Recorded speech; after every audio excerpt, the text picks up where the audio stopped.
ये मार्केट में ट्रैपिंग कैसे होती है, उस ट्रैपिंग को हम कैसे जान सकते हैं, उस वीडियो का सेकंड पार्ट है।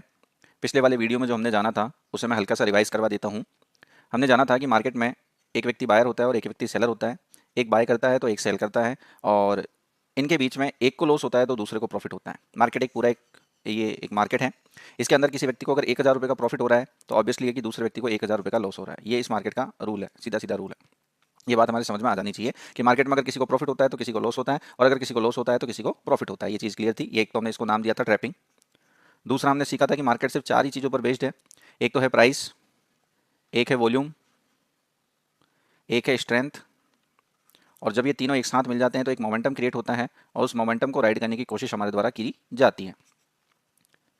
ठीक है, तो थोड़ा सा एक बार हम पुराना याद कर लेते हैं कि प्राइस यदि अप जा रहा है और वॉल्यूम डाउन जा रहा है, प्राइस अप, ये प्राइस है, ये वॉल्यूम है, तो इसका मतलब यहाँ पर ये जो प्राइस ऊपर जा रहा है उसको वॉल्यूम सपोर्ट नहीं कर रहा है, यानी यहाँ पे कुछ ना कुछ रिस्क हो सकता है, मार्केट रेंज बाउंड रह सकता है या घूम करके नीचे आ सकता है।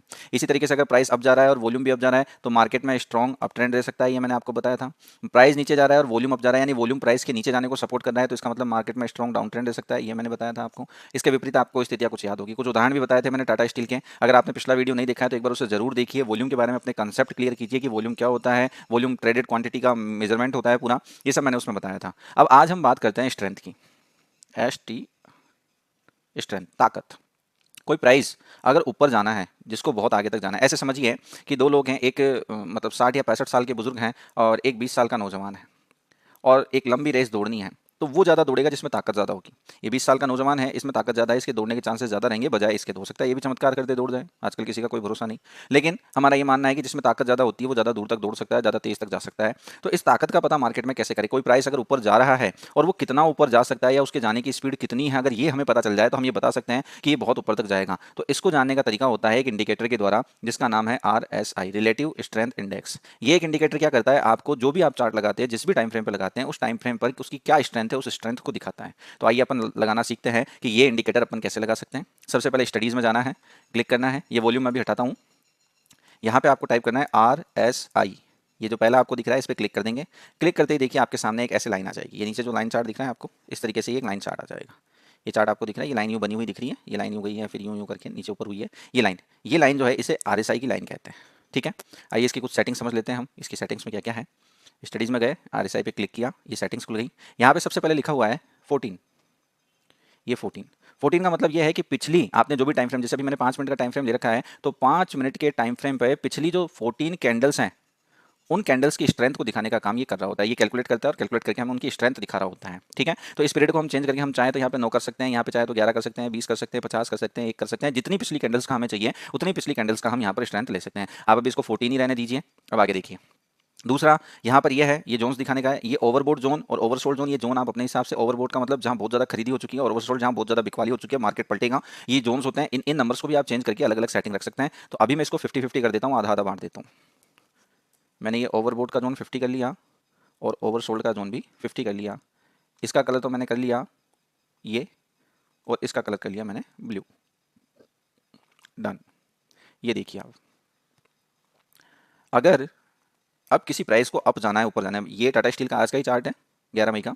देखिए टाटा स्टील को सुबह जब ये टाटा स्टील खुला, सुबह जब ये टाटा स्टील ओपन हुआ, 1 मिनट, हाँ, सुबह ये टाटा स्टील जब ओपन हुआ तो ये यहाँ पर हल्का सा घूम रहा था इधर उधर, और यहाँ देखिए जो स्ट्रेंथ है वो 50 से कम थी। स्ट्रेंथ जो थी 50 से कम थी, यानी टाटा स्टील में अभी वो पोटेंशियल नहीं आया है कि ये ऊपर जा सके।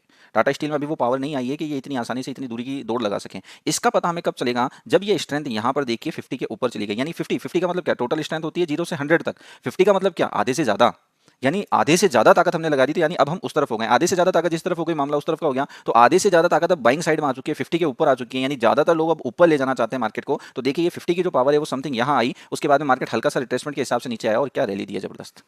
ये पता हमें लग सकता है RSI की हेल्प से। RSI हमारी इस चीज में हेल्प कर सकता है कि RSI जो है वो इस मार्केट की स्ट्रेंथ को दिखा रहा होता है। ऐसे कई उदाहरण हैं। अगर मार्केट में जब वो 50 के ऊपर जा ही नहीं रहा तो आप बाइंग की कैसे सोच सकते हो। अगर वो 50 के नीचे ही नीचे घूम रहा है तो उसमें सेलिंग के चांसेस ज्यादा है ना, वो बाइंग में कैसे जाएगा। एक एग्जाम्पल मैं और देख करके आपको बताता हूँ इसका। ये देखिए, इस दिन इस दिन सुबह मार्केट खुलने के बाद में सुबह ओपन होने के बाद में लगातार ये कभी ऊपर गया ही नहीं। आरएसआई देखिए, ये एक बार हल्का सा डिप मारने गया था, उसके अलावा ये नीचे ही चलता रहा 50 से नीचे। अब आरएसआई जब 50 से नीचे, यानी उसकी स्ट्रेंथ नीचे की जाने की तरफ है, ऊपर की तरफ जाने की नहीं है। कम से कम आधी स्ट्रेंथ तो हो, आधी स्ट्रेंथ होगी तभी तो वो ऊपर जाएगा। यहाँ हल्की सी उसने कोशिश की थी, लेकिन सेलर्स उसको वापस लिया है। ये अगर यहाँ पे ऊपर करके थोड़ी बहुत रुकता और कोशिश करता जाने की तो शायद जा सकता था, पर जब तक ये यहाँ पर 50 से नीचे है तो इसका मतलब इसको नीचे ही जाना है, ये हमें आरएसआई दिखा रहा होता है। तो मेरे हिसाब से आपको कुछ जो बेसिक है वो समझ में आ गए होंगे। क्या समझ में आए हैं कि हमारे पास 4 प्रकार की चीज़ें होती है। अब समझिएगा आप बात को समझना। हमारे पास एक तो है प्राइस, एक है हमारे पास वॉल्यूम, और एक है हमारे पास स्ट्रेंथ। प्राइस जो चार्ट पे शो होता है, वॉल्यूम मैंने बता दिया, इसके लिए आप वॉल्यूम चार्ट नाम से जो इंडिकेटर आता है वो इंडिकेटर लगा लीजिएगा, और स्ट्रेंथ के लिए आप आरएसआई लगा सकते हैं। अब आप इन तीनों को कंबाइन करना सीखें, इन तीनों से रिलेटेड जितने भी स्ट्रेटेजीज आप बना सकते हैं उनको बनाइए, उस पर ध्यान दीजिए, उसे सीखिए। ये तीनों चीज़ें मिला करके जब आप अच्छे से सीख जाएंगे तो आप मोमेंटम क्रिएट करना सीख जाएंगे। और एक बात मैं कुछ बातें आपको समझा दूँ, ट्रेडिंग है क्या आखिर? आखिर ये ट्रेडिंग है क्या? ये ट्रेडिंग कुछ भी नहीं, सिर्फ एक साइकोलॉजिकल गेम है। और साइकोलॉजिकल गेम में वही बंदा जीत सकता है जिसका कन्विक्शन बहुत मजबूत हो, जिसे भरोसा हो अपने आप पर कि हाँ ये चीज़ जो ऐसे हो रही है ना, इसके रीज़न मुझे पता है, इसके फंडामेंटल रीज़न ये है। आप फंडामेंटल, ये जो 2 शब्द लिखे हैं ना मैंने, प्राइस, वॉल्यूम और स्ट्रेंथ, तीनों, ये जो तीनों वर्ड्स मैंने लिखे हैं, इसमें ये जो दोनों है वॉल्यूम और स्ट्रेंथ, इन दोनों के बिना आप कभी भी अपना साइकोलॉजिकल कन्विक्शन नहीं ला सकते। देखिए कोई भी अगर ट्रेड कर रहा है तो वो वॉल्यूम में जरूर शो होगा, इससे नहीं छुपा सकते आप। प्राइस हो सकता है आपको, जैसे प्राइस ऊपर जाए वॉल्यूम नीचे जाए और फिर थोड़ी देर बाद में प्राइस धड़ाम होना शुरू हो जाए, तो प्राइस आपको धोखा दे सकता है, दिखा सकता है गलत, ऊपर जाकर के नीचे आ सकता है, लेकिन वॉल्यूम वॉल्यूम आपको हमेशा एक दिशा देने की कोशिश करता है कि हाँ ये इस दिशा में जाना है। और स्ट्रेंथ आपके उस वॉल्यूम के द्वारा जो काम हो रहा है, अगर स्ट्रेंथ भी, जैसे मान लीजिए किसी स्टॉक का प्राइस बढ़ रहा है, उसका वॉल्यूम भी बढ़ रहा है और उसका आरएसआई भी बढ़ रहा है, तो आप क्या मानेंगे इस चीज को? इस चीज को यही मानेंगे ना कि अब उसमें एक इतना फास्ट मोमेंटम आने वाला है जो कोई सोच भी नहीं सकता। तो सोचिए अगर आपको वो मोमेंटम पता चल जाए, आप उसको राइड कीजिए ना, आराम से प्रॉफिट कमाइए ना आराम से। बात समझ में आ रही होगी आपको कि जो मार्केट है वो वॉल्यूम, स्ट्रेंथ और प्राइस पर बेस्ड है। इन तीनों से रिलेटेड जो चीजें है ना मार्केट में, आप उनका यूज कीजिए, उनसे रिलेटेड इंडिकेटर यूज कीजिए, और सबसे पहले अपने बेसिक्स को समझिए। मैंने वॉल्यूम वाले में एक स्ट्रेटेजी बताई थी थोड़ी बहुत, अब आप उसमें आरएसआई की हेल्प लेना शुरू कीजिए कि कैसे आरएसआई की हेल्प से मैं उसको कर सकता हूं। अब बात करते हैं हम आरएसआई की। देखिए आरएसआई बहुत काम की चीज है। कुछ लोग कहते हैं कि आरएसआई 50 से ऊपर चला गया तो मतलब बुलिश हो गया है, कुछ 60 से ऊपर मानते हैं। मैं आपको एक चीज दिखाता हूं, देखिएगा। ये अभी 5 मिनट का चार्ट है और टाटा स्टील जो है ये ऊपर जाने में है। ये चार्ट मैं लगाता हूं आपका 1 घंटे का। 1 घंटे के चार्ट पे देखिए, जैसे आज जो बुलिश मोमेंटम आया है, ये आज बुलिश मोमेंटम जो आया है वो देखिए शुरू से 1 घंटे के चार्ट पर ये 22 अप्रैल के बाद में ये कभी नीचे आया ही नहीं। यानी 22 अप्रैल से ही हम अगर देखें तो हमारा टाटा स्टील बुलिश में चल रहा है।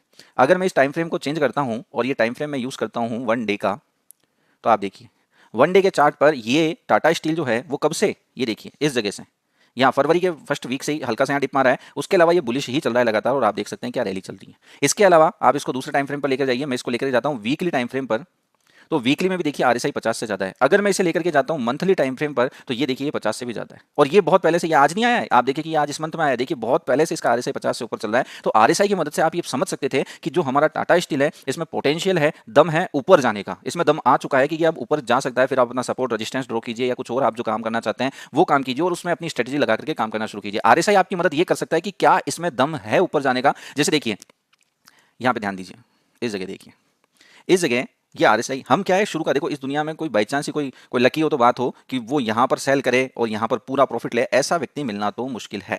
और अगर ऐसा हो तो उसे खुदा मान लीजिएगा आप, क्योंकि स्टॉक मार्केट का भगवान होगा वो आदमी।